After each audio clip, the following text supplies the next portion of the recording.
Hello? Sarah, honey, I need to get your daddy on the phone. Uncle Tommy, what time is it? I need to talk to your dad now. There's something... Hello? Dad? Here you are. Sarah, are you okay? What's going on? It's the Coopers. Something ain't right with them. I think they're sick. What kind of sick? Jimmy! Jimmy, just stay back! Jimmy, I am warning you! Oh my God. Don't! You shot him. Sarah. I saw him this morning. Listen to me. We've got to get out of here. Do you understand me? Yeah. Tommy, come on. Come on. Where the hell you been? You have any idea what's going on out there? I got some notion.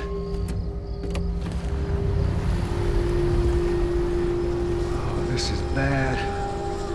Everyone and their mother had the same damn idea. We could just backtrack and... Turn us around.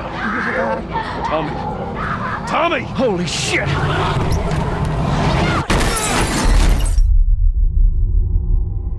Dad? I'm here, baby. I'm here. Come on, give me your hand. What is it? My leg hurts. How bad? Pretty bad. You're gonna need to run. Now hold on tight. Joe, watch out! Keep your eyes closed, honey. This way! Through the alley! Get to the highway! What? Go! You got Sarah! I can outrun him! Uncle Tommy? I will meet you there! Daddy, we can't leave him. He's gonna be fine. They're getting closer. Dad? It's okay, baby. We're safe. We're safe. Hey! We need help. Stop! Please. It's my daughter. I think her leg is broken. Stop right there! We're not sick. Got a couple of civilians on the outer perimeter. Please advise. Daddy, what about Uncle Tommy? We're gonna get you to safety and go back for him, okay? Sir, there's a little girl. But... Yes, sir. Shit.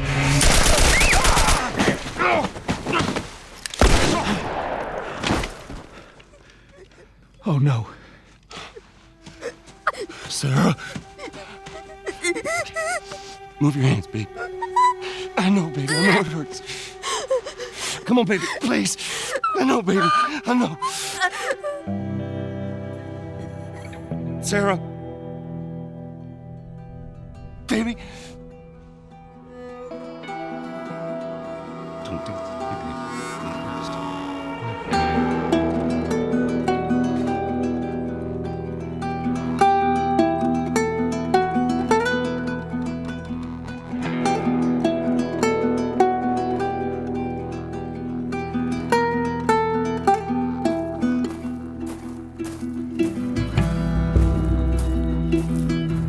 I'm Christian Spicer. I'm a writer, podcaster, and a huge fan of The Last of Us. And this game means a lot to me, like I'm sure it does to you. And while playing it for the first time back in 2013, I became a dad to a little girl named Estelle, my first child.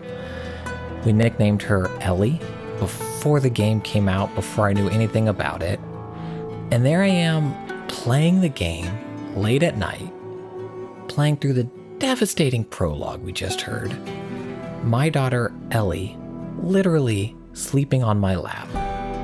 And I witnessed the moment when Sarah dies in Joel's arms. A father holding his daughter as she passes. And from there, the story doesn't let up. This game connected with me on such a human and emotional level. And even though I've replayed it many times, that first playthrough, it sticks with me to this day. Welcome to the official The Last of Us podcast. What you just heard was the gut punch of a prologue for The Last of Us Part 1, a masterpiece of a game that came out in 2013, developed by Naughty Dog and published by Sony PlayStation. And while Naughty Dog is getting ready to launch The Last of Us Part 2, I wanted to take the time now to revisit this video game that means so much to so many of us, and I wanted to crawl into the minds of the visionaries and talents who created this groundbreaking work. We'll be recapping the story while also diving deep into the making of. In this episode, we'll be covering the prologue and Summer Part 1, and I'll be talking with Troy Baker and Ashley Johnson, also known as Joel and Ellie, and melee and combat designer Anthony Newman, and the writer and creative director of The Last of Us, Neil Druckmann. And since I'm still recovering from that prologue, it seems only fair to start our conversations with the mastermind behind it all, Mr. Neil Druckmann.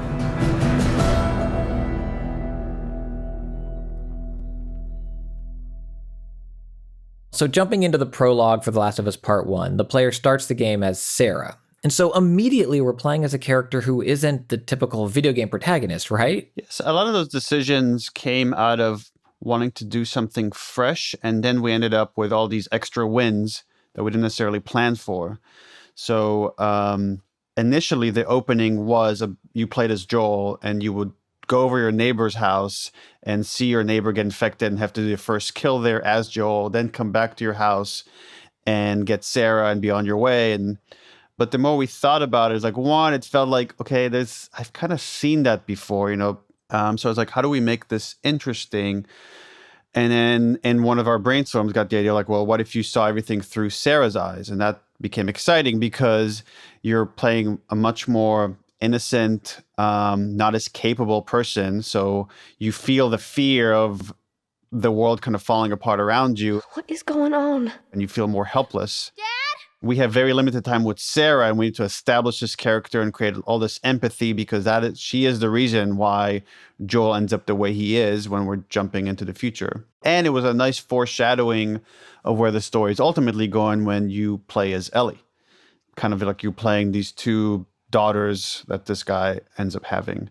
And we get to see this nice little scene of what Joel and Sarah's normal is, with Sarah asleep on the couch, waiting for her father. We'll talk about it in the morning. All right, good night. Hey, Scoot. Monday at work, huh? Here, What's this? your birthday. You kept complaining about your broken watch. So I figured, You like it? Honey, it's What? nice, but I think it's stuck. It's not... What? No. Oh, ha ha. Where did you get the money for this? Drugs. I sell hardcore drugs. Oh, good. You started helping out with the mortgage then. Yeah, you wish. It's interesting when you put it that way. It makes me think about the structure of The Last of Us, which is each chapter is kind of its own story. So you have to establish with each story, okay, what is the day-to-day like? And then what's the event that happened that throws these characters off their path, and how are they struggling to get kind of back to normal? And we came up with this idea of this sweet moment that his daughter has saved up money. And, we get the sense that maybe they don't have that much money, so it's a big deal for her. And she remembered his birthday, and she's staying up excited to give him this gift just so she could see his reaction. As far as I remember, the watch actually came from the concept art. Hyung Nam was our concept artist who did all the character designs. And there was just a drawing of a watch on Joel's wrist. And it seemed kind of interesting. And then in brainstorming his backstory, I was like, okay, what if he's carrying the watch that his dead daughter gave him? And that's kind of this constant reminder. And, in cinematic storytelling, you're always looking for ways to visualize feelings. So Joel doesn't have to constantly say, hey, remember Sarah, my daughter that died 20 years ago? Instead, all he's got to do is touch his watch. And as a player, you right away, that becomes a symbol for this relationship. And then to go from that to now you're seeing this other aspect of, and again, so much of this game is about parenthood and this relationship between a child and their parent and vice versa, that you go from this playfulness, this intimacy, to this protectiveness of now we got to make harder and harder decisions to protect the ones we love. And it was important to kind of encapsulate almost the entire story and who Joel is really doesn't change that much. Like the story is not about Joel changing. This is about Joel returning to who he is truly is over the course of the game. So you get to see the full spectrum of who this person is in the opening, and then we kind of hit a reset for him before we come back to it. And then very soon after this sweet moment of Sarah giving Joel his birthday gift, his watch, we see Joel in another role. And it's as the role of protector when the neighbor comes over. And Joel, without hesitation, he kills the neighbor. Yeah, so I know the backstory is that he heard some screaming from the neighbor's house and he went over to see what's going on. And this is what I find to be great storytelling, is that you're given just enough information that you could put the pieces together yourself. So when Joel rushes back in, he already has blood on him. Something has already gone down that has freaked him out. There you are. And he's just concerned about the safety of his daughter. Sarah, are you okay? Anyone come in here? Don't go near the door. Stand back there. Then he goes in the drawer and takes out a gun. So now you just say, okay, Joel is someone that owns a gun and is not afraid to just load it up and hold it in his hand right away. Again, telling you something about him. And then when a neighbor crashes through the window, he's trying to... Jimmy, just stay back! He's pleading with his neighbor to stop. I am warning you! And only once a neighbor charges at him and really his daughter does Joel pull the trigger. And you're right, without hesitation. As soon as he feels like his daughter is threatened, he's not afraid to pull the trigger. That's who he is, and that's who he is like throughout the story. Yeah, and then when they leave the house, they're in the car, and we see another, I think, great example of who Joel is in this moment and who he is as a father, where he makes the difficult decision to leave others behind and press on. Who do you think you're doing? Keep driving. I got a kid, Joel. So do we. But we have room. Hey! Keep driving, stop! Tommy. Stop! You ain't seen what I seen. Someone else will come along. You should have helped him. It's funny you say the hard decision, and I think about Joel, and for him, it's not a hard decision. It's a no decision. Like, I'm not going to stop to do anything that'll put my daughter at risk. And if I go on a tangent real quick, I'm originally from Israel, so I follow a lot of Israeli politics. And there was this guy, Gilad Shalit, a soldier who was kidnapped and held prisoner for years by Hamas. And then there was an exchange of hundreds of prisoners for this one soldier. And some of the prisoners that were exchanged had blood on their hands, like committed horrible terrorist acts. And there was a big debate in Israel, was it right to like exchange so many people that were in prison for this one soldier to bring him back? And I remember I talked with my dad about it, and I'm like, what do you think? Do you think that was the right decision? And he says, are you asking me as like the soldier's dad or as the prime minister of Israel? Because that would make two very different decisions. As the prime minister of Israel, I think they made the wrong decision. I think they're now less safe because they made this thing. As the guy's dad, I would have traded every prisoner in every prison for this guy. And that's really what the story is about. Do the ends justify the means? And it's really so much about perspective. If it was maybe to save a strange kid versus a family, maybe Joel would have made a very different decision. But when it was like his tribe, his daughter, there was no question about what he's going to do. Right. So you mentioned Joel's tribe. I'm curious, when does Joel let people in?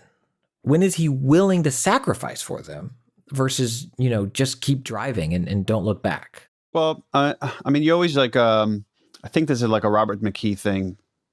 I'm sure it has older history. Robert McKee is like a famous kind of storytelling guru that someone I kind of really studied when I was learning how to write.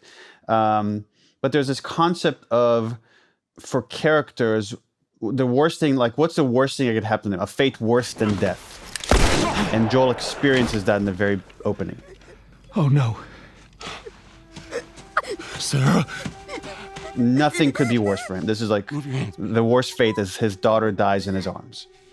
So Joel's, who he is, his decisions have led him to hell, essentially. So he tries to fight his nature and to say, okay, well, if that's what has led me here, whether it's conscious or subconscious, I'm going to do everything I can to not get attached like this, because this is the consequences of loving someone in this world.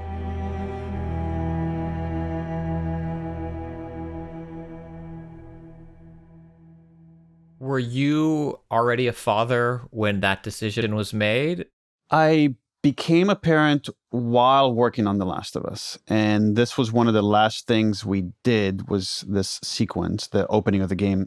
I don't know if I acted that differently or reacted to the material that differently after having a kid, because I just tapped so much. My parents were very protective as when I was a kid, and I could just tap into those feelings and those fears and what they did to try to protect me and my brother. That then once I had my own kid, it just felt a continuation, or maybe more intense versions of the same feelings. That's why I try, when people ask me, like, what's it like being a parent? Like, you feel new stuff. I'm like, I don't know if you feel new stuff. It's just you feel a love like you've never felt before. You feel a fear like you've never felt before. It's just everything is much more intense. I could have never known such intense feelings before. And so I'm sure, like, once we were shooting, that hit on a more personal level, but we were always going down that path anyways. It's interesting because on one hand, when you're trying to direct actors, at least that's the way I do it, I'm trying to be an observer as if I'm a player playing the game, and I'm trying to feel it like as if I'm seeing it for the first time. And then there's a part of the director being very critical, and it's like, okay, what are we after? Are we achieving the thing that we're after? And we're trying to get the scene, and Troy talks about this a lot. So I knew this scene was coming from the very, very onset of the game because it was a foundational moment in the game. So I spent the next however long prepping and doing what I thought was a process for preparing for this role and this scene specifically in this moment. And I knew cognitively and academically that what you needed to do as an actor was attach yourself to a very real moment that could best be a one-to-one analog for the moment you were trying to create. And so I did. What they don't teach you, or what I had not learned rather, is that that is like sticking your mouth on the open end of a fire hydrant. And I hit the moment where I thought I was ready, walked in, and it is right there at the service. So we go through this scene, and it's bang, and instantly the levee breaks, and I lose my shit.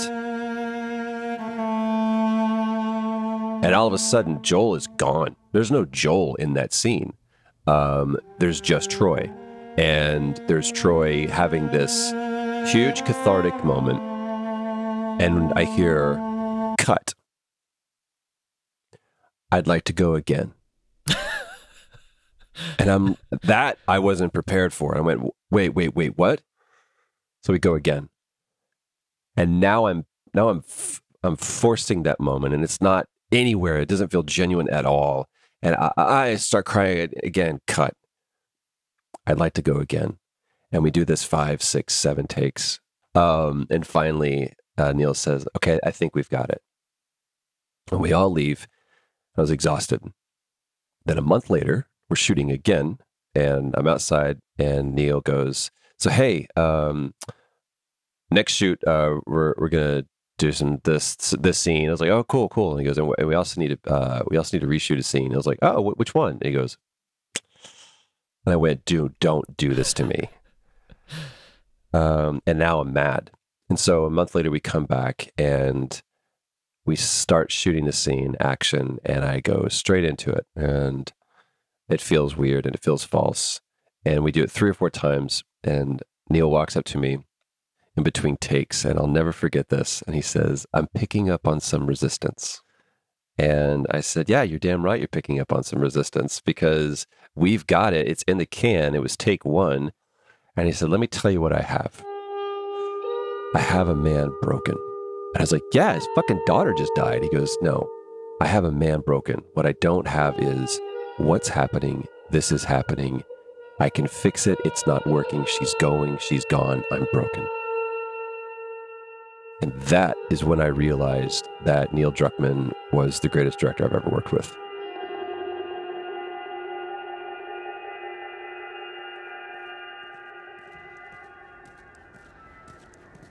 All right, the game now takes us forward in time. It's 20 years later, we're in Boston, a city that's in quarantine. It's summer, and we've met Tess, and now we're meeting for kind of the first time, aside from the neighbor, we're seeing the infected.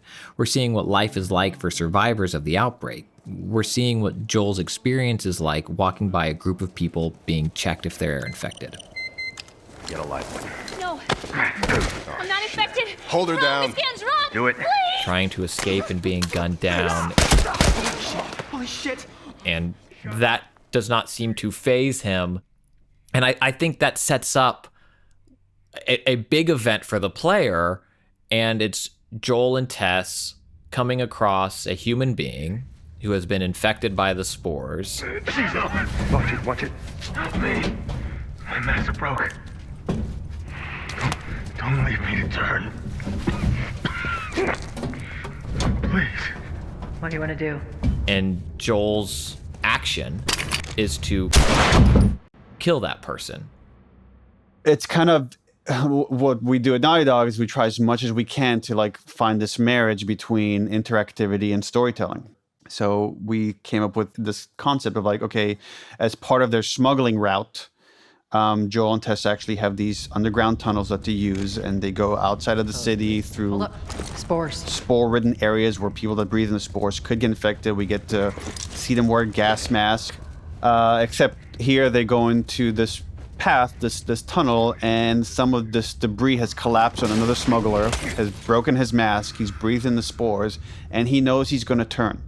And when you get there, he pleads with you to shoot him. He doesn't want to turn into an infected. Don't leave me to turn. And there's a lot of telling you of like what people's mindset is like in this world. Please. And then we have the training comes up and it tells you which buttons to push to aim your gun and pull the trigger. What do you want to do? And 9 out of 10 players do that. But we also had to account for players that don't do that just are fighting who Joel is at this moment. What do you want to do? So then we had Tess do it. So actually, if you don't kill the guy, Tess will do it for you. So either we establish that Joel does it or Tess does it, but they're both okay with just shooting someone and then moving on. This is just... Well, this is where I say something about my character. I had no idea Tess would do it. I have played this game so many times. Well, it's funny. We always have to account for like, okay, in gameplay, we want you to do this thing. What happens if you don't? So here's an opportunity to really put you into Joel's perspective. And so much of what we do with The Last of Us versus other games that, there's a lot of games that let you craft the morality of your character. You might have like a morality bar even to say, am I going to be good or evil? This is not that kind of game. We're saying Joel is a very specific character that takes very specific actions, and we're trying early on in the game to align you with him. So you're buying into what he's doing. You understand what he's doing. So that later, when he starts deviating maybe from your morality, you're on board already. So you're like, well, I wouldn't act this way, but I know Joel would. So I'm role playing as Joel. That's so I'm on board for these actions. And then we meet Marlene in this moment, and we're meeting the Fireflies for the first time. Look, let's go find a firefly. You won't have to look very far. There you go. Queen Firefly. In The Last of Us, we really tried not to have heroes and villains. To show everything is about perspective, and they operate within these quarantine zones and try to quote unquote liberate them. So from their perspective, they're freedom fighters. From the military perspective, they're terrorists. From Joel and Tess's perspective, they're just an opportunity. They don't align themselves with either side. They got their own side. And in chasing Robert, like Robert stole a shipment of weapons that Joel and Tess use as a bartering tool to survive in this world. And now Robert has given it to the Fireflies. So the Fireflies are, at this point for Joel and Tess, are just a means to an end. You're looking so hot. Where's Robert? I needed him alive. The guns he gave you, they weren't his to sell. I want them back. Doesn't work like that, Tess. The hell it doesn't. I paid for those guns.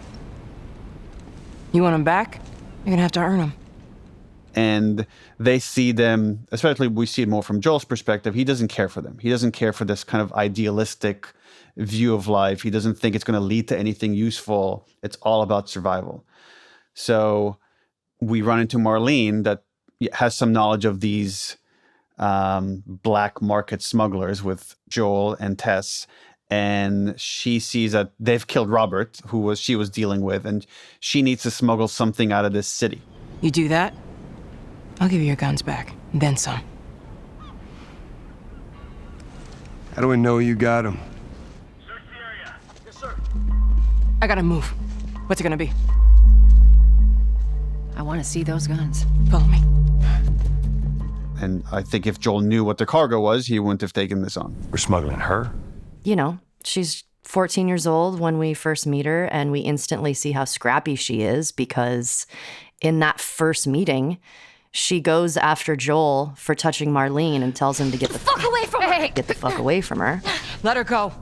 And she's ready to fight if necessary. And that's the first meeting we have of her. And that's a bold start. There's a crew of Fireflies that'll meet you at the Capitol building. You hand her off, come back, the weapons are yours. Double what Robert sold me. Speaking of which, where are they? Back in our camp. We're not smuggling shit until I see them. You'll follow me. You can verify the weapons. I can get patched up. But she's not crossing to that part of town. I want Joel to watch over her. Whoa, I don't think that's the best Ellie. idea. Him? Look, just take her to the North Tunnel and wait for me there. Jesus Christ. Just cargo, Joel. Don't take long. And you, stay close. Let's go. I feel like the line is blurred between me and Ellie at this point because I feel like I am Ellie to a certain degree and she's me. And it's, I don't know. I'm obviously very possessive of this character as well. Well, I think a lot of us are. I think players were able to relate to her because of the beautiful work you did in terms of creating this very real person. She's not a young ingenue. She's not a grizzled, hardened, tough gal, tank girl style character. She's very real and lived in, and I think it really draws people to her. Thank you. Yeah, I think it's really important, especially with female characters, to show all sides because that's what makes us special. Showing the vulnerability, showing moments when you're scared, showing the moments when you're strong. And you need that contrast because that's what makes what I think an interesting character.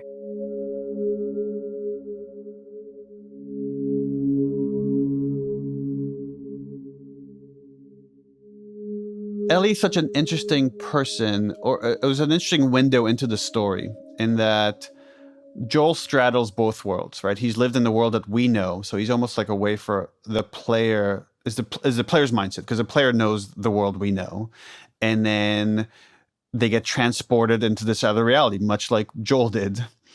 But Ellie, on the other hand, doesn't know anything but the post-pandemic world, this post-apocalyptic world. In fact, she doesn't know anything except for this oppressive quarantine zone. So she's a tool for us to still find the innocence in this world, to find wonder in things that we take for granted. And then the whole concept of The Last of Us was a long journey where you're going to have these two characters of Ellie and Joel, where at first they don't like each other, let alone trust each other or anything else. They don't like each other. And by the end of it, they're going to love each other like the way a parent loves a child or a child loves their parent, and they're willing to do anything for each other.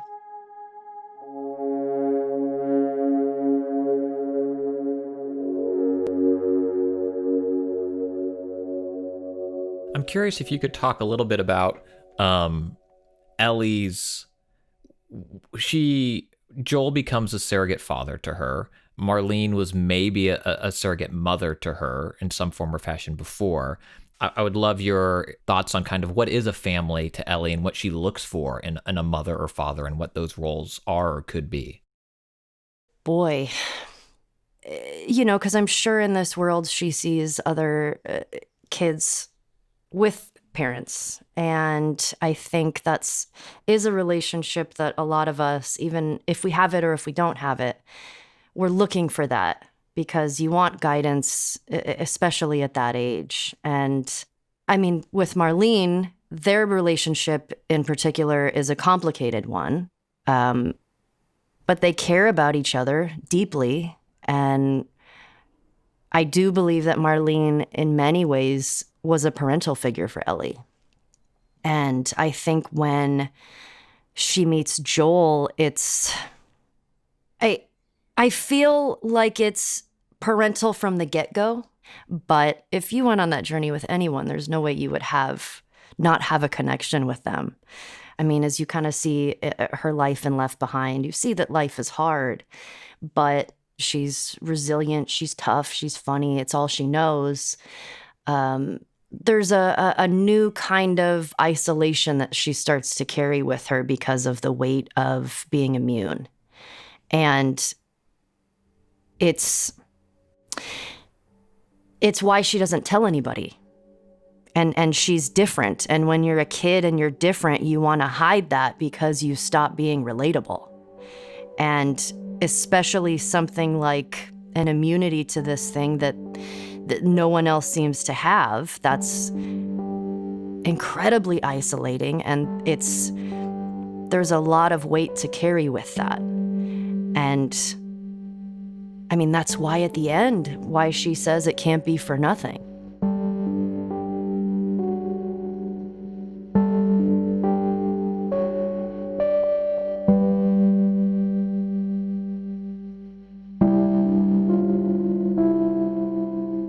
So we find out Ellie is infected. At this point, Joel is not on board. Ellie is definitely not his surrogate daughter. She's cargo. And now she's infected. She's a liability. And so I'm curious, Troy, if you could talk about portraying this moment and what it meant to Joel and how it set him up for the rest of his adventure. I think that from the very, very moment Joel sees Ellie, and I don't know if this is, I've never thought about whether that was the first time for him to have that kind of close interactivity with a daughter that was Sarah's age. But it's such a visceral, there's no ambivalence about it, right? It is a clear, absolutely not. So from the very onset, he's connected to her. And it's even if it's there's a repulsion that happens as a pure defense mechanism for Joel. And that moment when they come out of the sewer and the soldiers kind of get them down and they do their ear test. Don't do anything stupid. Move. Turn around, on your knees. You scan him, I'll call it in.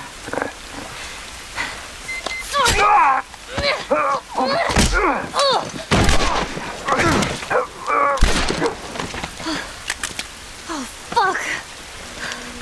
I thought we were just gonna hold him up or something. Oh, shit. Look. Jesus Christ. Marlene set us up? Why the hell are we smuggling an infected girl? I'm not infected. No?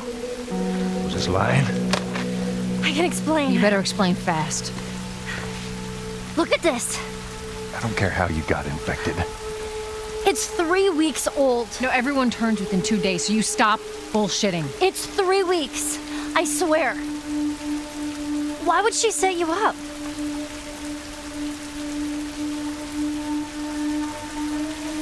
I ain't buying it. More backpedaling. It's like now there's no version of this that ends positively. She is going to die, and she's going to die quickly. She's going to die right now. And then it's the confusion of, like, she should have already turned. To what extent was that Joel's only truth? That Ellie was the one? She was Neo. I need to get her to this place because she is the one. Man, what a great question. I feel like the notion that you're positing is one of essentially it asks the question, does Joel have hope? And to believe in a Messiah, a savior, the one, which we can get into that. Neo was not the one, but that's a whole separate podcast that I would love to have with you. Is anyone listening? We're spinning up a second show. Yes. I'm on board. I don't think Joel deals in those terms. He doesn't deal in terms of hope and even humanity. He deals in the currency of survival and need. So now we've let this girl in and she's going to be a threat. And either I have to A, put her down, which I don't want to go through that again, or B, she's going to hurt us. And that I don't want to deal with. So it's not like, oh my gosh, now there's this possibility of this whole other world and maybe we can pull out of this. I think Joel is waiting to die, but there's some stoic in him that says, while death is preferred, it's the flip of it. I will live. But no, I don't think he deals in terms of hope, much less redemption.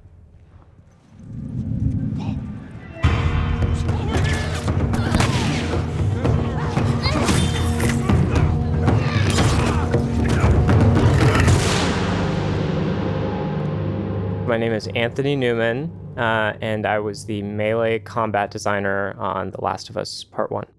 The game puts the player in positions of extreme brutality, and I would say some of that is definitely from that melee combat, that up close, you see the pipe hitting the person, killing people up close and personal, killing humans, infected, the whole gamut. It's also so beautiful, whether it's Ellie seeing real fireflies for the first time, giraffes, nature reclaiming this world. I'd love to get your take on kind of balancing that brutality alongside beauty, the world that Joel and Ellie inhabit.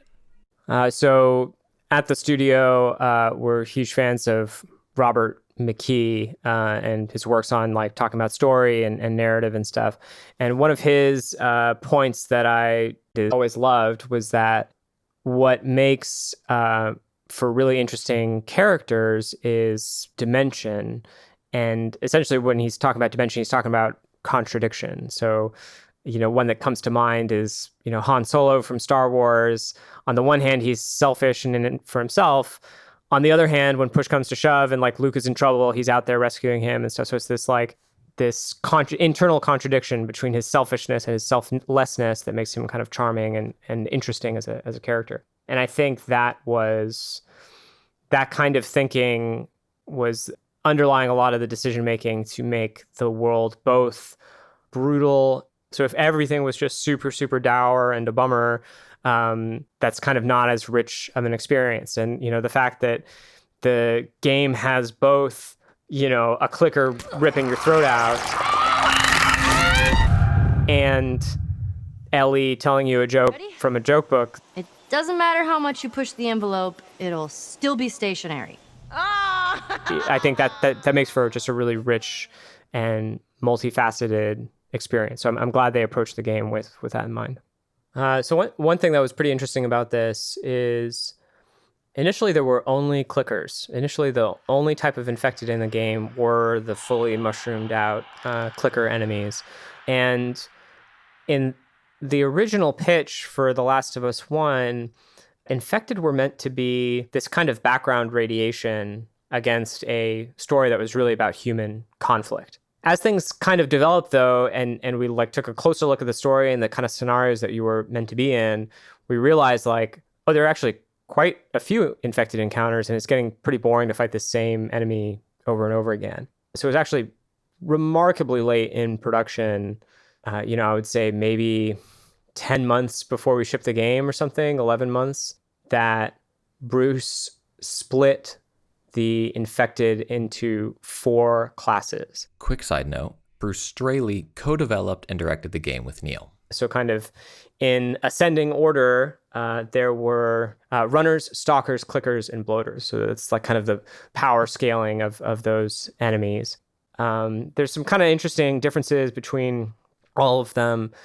To make the runners feel on the weak side, they had the same aspect that Ellie has in her melee, where when the runners hit you, they don't actually interrupt you. They kind of they make you flinch a little bit, but you can still keep punching. So if you're punching one and another one is hitting you, they just kind of they deal damage, but you can keep punching the one that you're damaging. And then there's a step up to stalkers. Oh, fuck.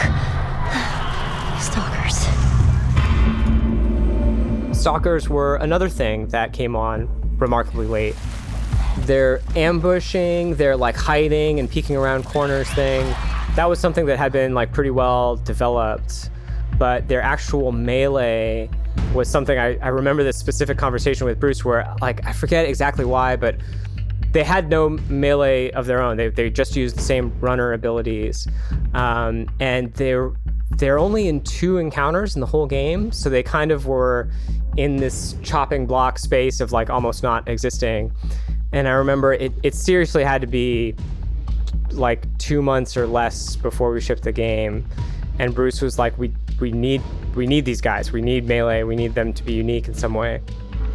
The main aspect of stalkers that differentiates them from runners, other than the fact that they hide, is that they just have 1 step stronger of melee abilities where when they hit you, they do interrupt you. So if you get comboed down by a stalker, they can chain attacks on you and you're kind of helpless while they're chaining those attacks on you. It's kind of this like, okay, just 1 notch above where the runners were at. And then the clicker is obviously kind of a big jump above that, even, where not only when they touch you do they interrupt you, they interrupt your life. They like just kill you instantly by kind of taking you down all at once. And then the goddamn bloater. Well, what? Bloater is kind of like it does everything a clicker does and more, and has way more health and is way tankier. And it's the only infected with a ranged attack. So that was the kind of the thing that stepped it up even further, was the corrosive clouds that it threw at you. Ellie, just stay away from it.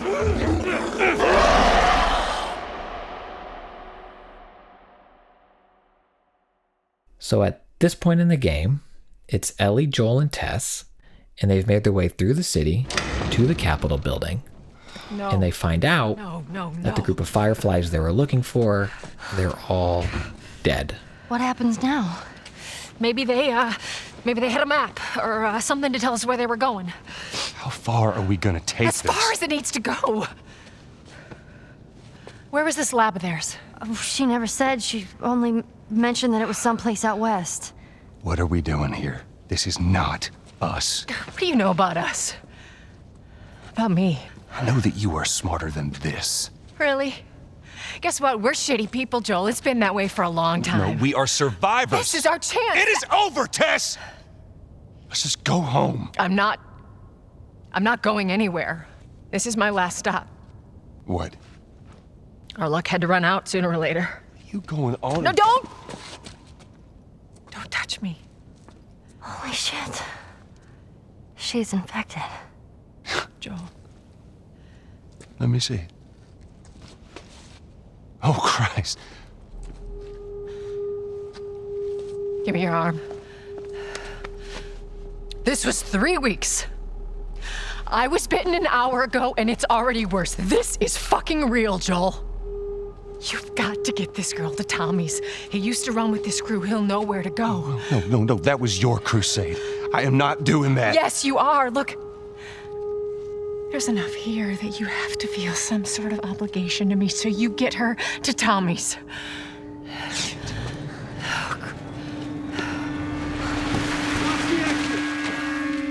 They're here. Damn it.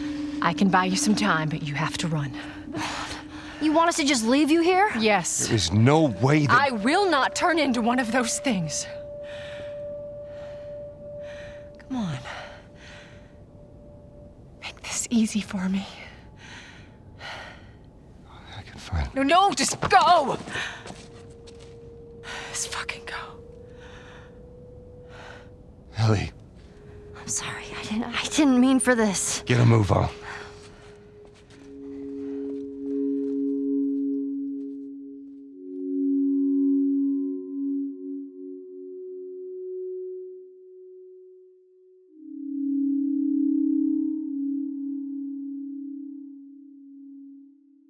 We talked about Sarah and Joel as a father, and now we're seeing Joel as a partner with Tess. And then Tess dies in a very heroic moment. She chooses to stay behind and keep fighting as Joel and Ellie press on. And it's been 20 years for Joel since the last major death potentially in his life, but it's been 30, 45 minutes, an hour and a half for the player to now experience this other great loss for this character they're role playing on. Why did Tess have to die? What does Tess's death mean in that moment? So Tess's role in the story is we needed to put Joel in a place where he would never take on this mission. There's no, like, if Joel was alone and Marlene came up to him and says, you need to take this 14-year-old girl and travel across the country with her, he'd be like, go fuck yourself. There's no way in hell I'm taking this on. But instead, what we did is like we partnered Joel with Tess and said, Joel's not even the leader. Like, Tess is the leader. Joel is the muscle. They both on the surface appear like survivors. They're willing to do whatever they need to survive and have accepted their reality. But then we get to see, once Tess is with this kid, that there's something about, there's an opportunity for redemption here, that she actually recognizes that they're not good people. So then one of the things once they find out that Ellie is immune to the effects of the cordyceps fungus, at first they are reluctant to buy into it, but then Tess tells Joel, like, what if it's true? What if, like, delivering this girl is like the one good thing that we could do? Really? Guess what? We're shitty people, Joel. It's been that way for a long time. No, we are survivors. This is our chance. It is over, Tess! Now, we tried. Let's just go home. I'm not going anywhere. And he's trying to convince her out of this. It's like, it's not worth it. It's like, it's not going to happen. But she just calls the shots and we move forward to get to a point where gets bitten and she hides it at first. And then she gets to a point where she realizes, like, this is the end of the line. The only thing she could do to move this journey forward is to sacrifice herself before she turns into an infected and buy Joel time to take Ellie and escape from the military that has been chasing them. And the reason that is constructed in such a way so that she could have a dying wish. She could say, I'm going to be gone. I know you don't want to do this, but you need to do this. You need to go further. Like, we thought we were just taking them outside the city and the people were delivering them are already dead. But your brother would know where, like, the Fireflies are. He used to be part of them. Please, as my dying wish, if you ever felt anything from me, you will do this. And again, it's buying us more time for Joel and the player to get invested in Ellie. So that is the whole reason Tess is in the story, is to get to this point. And now Joel feels like, okay, well, I made this promise to someone I loved and had just sacrificed herself. I'll go just a little bit further. And in his mind, he's like, I'm just getting her to my brother and I'm done. And that's it. And I don't have to connect with her. I'm going to keep my distance. And of course, things don't go as Joel plans at any point throughout the story. But that is why Tess dies the way she dies, and she makes this dying wish for Joel. Which is to transport this girl he sees as cargo. I mean, if you go backwards a little bit, there's a moment where Joel and Ellie have to wait for Tess. Tess is going to go off with Marlene, and Joel has to just watch over Ellie for a few hours in this kind of hideout that Joel and Tess have. And Joel lies down to sleep, and Ellie comments on Joel's watch, and he just kind of blows her off. Your watch is broken.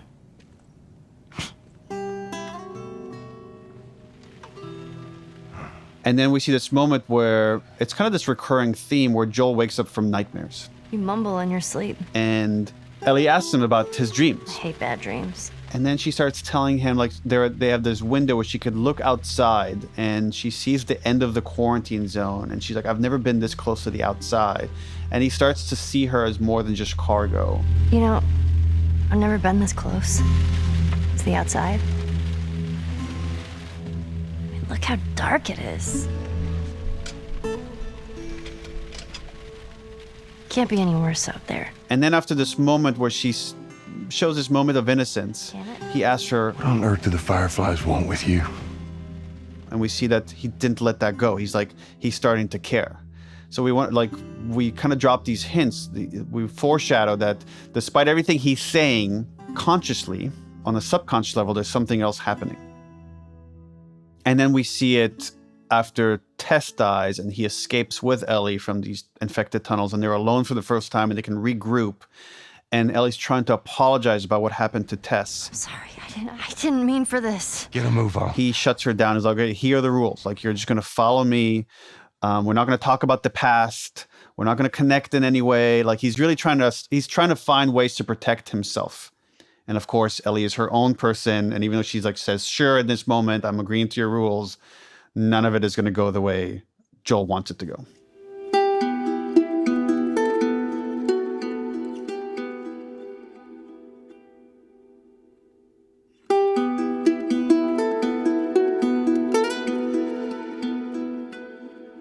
What do you think of Joel's choices so far? I think the reason why Joel does this, it's out of obligation. And there's a level of pragmatism to Joel that says, what else are we going to do? The only option that I have, Tess, I think he knows Tess well enough to know is like, there's no talking her out of this. We are doing this. This is happening. And his experience and relationship with Tess is what allows him to do that. But I also think that there is some shred of him that says, I can't abandon. She may be a monster, but for right now, she's a little girl and I can't abandon a little girl.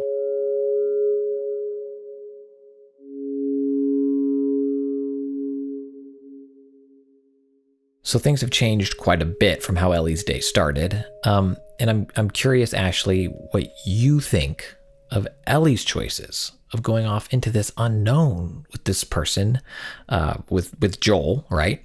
Who only a few hours ago was a complete stranger to her. Well, I feel like if she trusts Marlene, and she does, she knows that this person, Marlene trusts this person. And so all she can do in this moment she's trying to figure out what this all means. And if this person can help her with that, then she's going to go on the journey with this person. But I don't think she was prepared to care for this man as much as she does.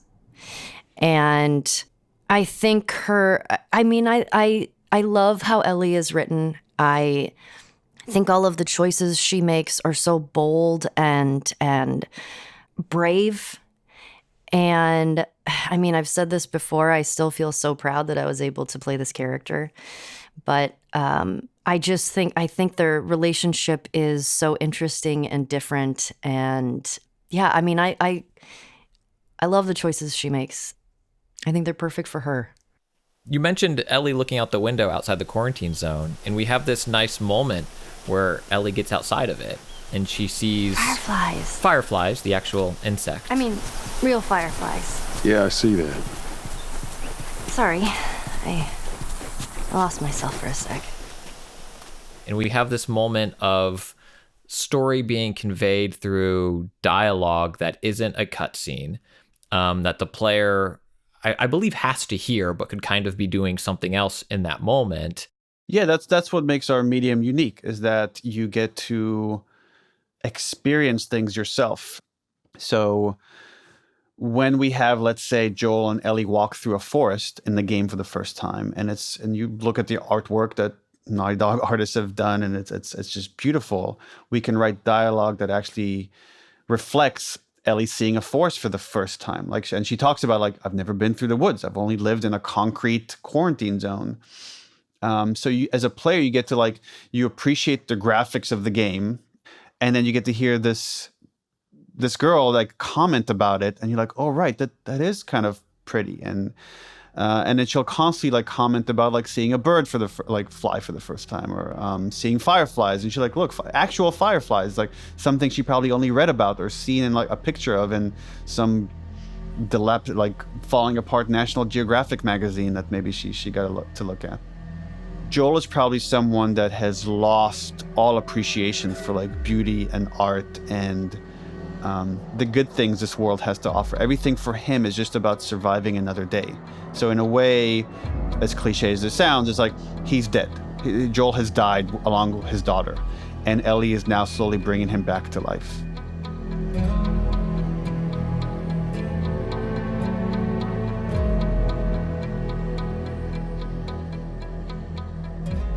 Troy, you mentioned Joel isn't a hope dealer. He's not one who deals in hope. Right.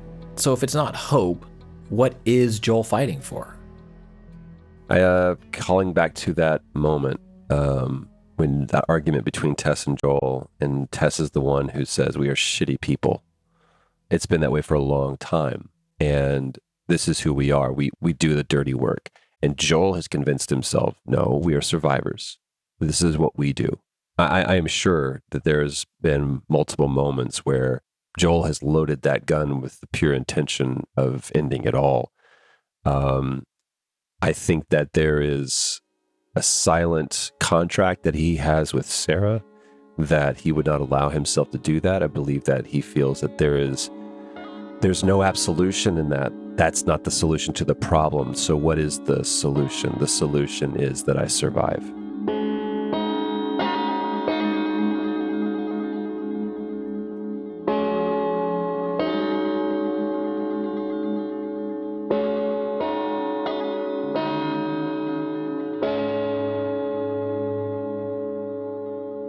What do you think Ellie is fighting for? I think she's fighting for meaning, of course.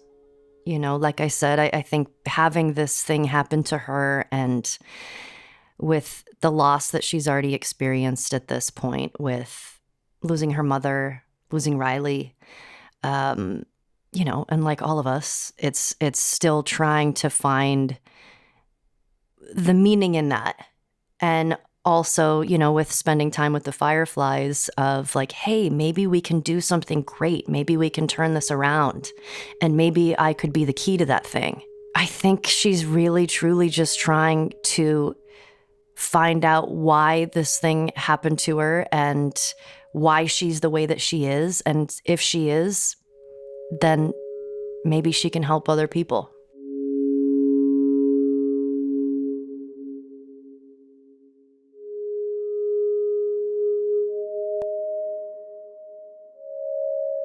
And Neil, what would you say the characters are fighting for? Joel is definitely fighting to protect himself, and the way to do that is to protect Ellie. Ellie, it's interesting. It's I don't know why my mind is like, I don't want to spoil where the story's going, but I guess this is the whole point of this conversation. Ellie is trying to justify everyone else's sacrifice. That's what she's trying to do throughout this whole story. She needs, we'll find out, like her best friend Riley died trying to save her. Tess now died trying to save her. We're about to meet other characters that aren't going to have good fates along the way. So she's trying to justify all these horrible things that's happening around her and the horrible things that she's going to do in finding this cure. That's why it means so much to her. Otherwise, she believes those deaths are on her. And why does she get to survive while people she cared for have died?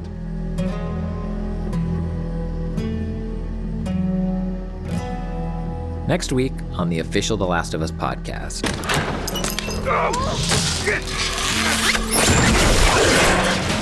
I got you. Damn it, Bill. Kid, I swear to God, if you took anything. Hey man, I don't need any of your shit. Trust me. It's like Joel believes like you don't get attached to anyone, you live by yourself, and that's how you survive. And we get to see, okay, well, this is what that looks like. Why are these all stuck together? I think those moments are so important in the game because it is heavy. And we need to have those moments to just sort of all have sort of a collective sigh of relief, to have a break for a moment. The Last of Us podcast is produced by PlayStation and Spoke Media. It's hosted by me, Christian Spicer, and written by Brigham Mosley. Our Sony PlayStation team includes Charlie Yater, Christian Cardona, and Carrie Surtees. Our Naughty Dog team includes Arnie Meyer and Scott Lowe. Our production team is Carson McCain, Kelly Kolf, Trey Jones, Reyes Mendoza, and Alicia Force. This episode was mixed by Evan Arnett, who contributed additional sound design and music. Today's episode included interviews with Neil Druckmann, Troy Baker, Ashley Johnson, and Anthony Newman. Executive producers are Aliyah Tavakolian and Keith Reynolds.